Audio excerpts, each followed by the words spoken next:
It's Friday night.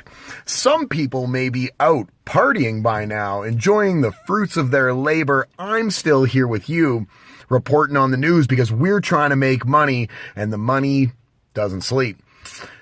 The home smart speaker industry is becoming quite crowded. I mean, there's no two ways around that.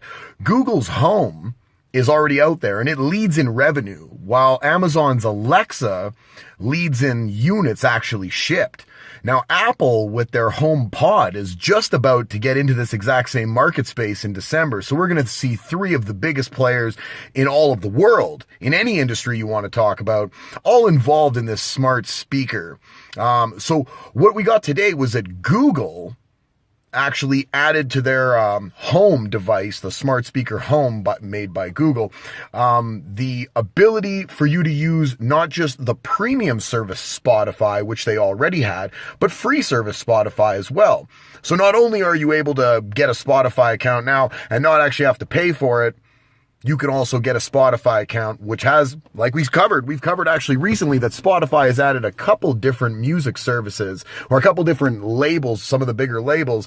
I mean, I think everybody's kind of just waiting with bated breath for Spotify to have their own IPO. But now you're going to be able to use your free Spotify account that you're not paying anything for with your Google Home smart speaker. So that's perfect, right? So if you've already got this, which they lead in revenues, like I said, so there's a lot of them out there that have been sold, but the Amazon Alexa leads in the units shipped. Now, there's always going to be a bit of a issue with compatibility between all the different things that that it's trying to control at once. So I think we're really waiting to find out, especially after Apple's product gets brought to market, which one ends up hashing out those problems the soonest and is the most streamlined service that you can use, way before that we're actually concerned with the extra features that it does add, even though a Spotify or a Sirius or a Netflix or whatever it happens to be that ends up getting added to this service, I think is going to be great in the long run. But I think the most important thing is that when I say dishwasher, start my dishwasher, and the dishwasher is a Samsung and this thing is an Apple, I want it to be compatible and know where my dishwasher is, be able to find it easy. We want these products to be plug and play. At this point in time, they seem to be doing relatively well, but it's still a market space that's just growing. This obviously hasn't taken off to any extent yet, but we've got nowhere to go but up. So it's really just a matter of who gets the kinks worked out first, who gets a little extra fancy features stuffed in there, and then it's Apple, Google, Amazon, the three big players.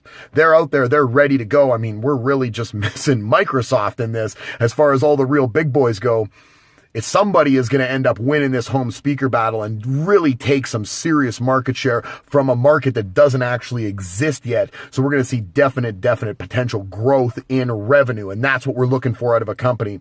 Google Home adds free Spotify.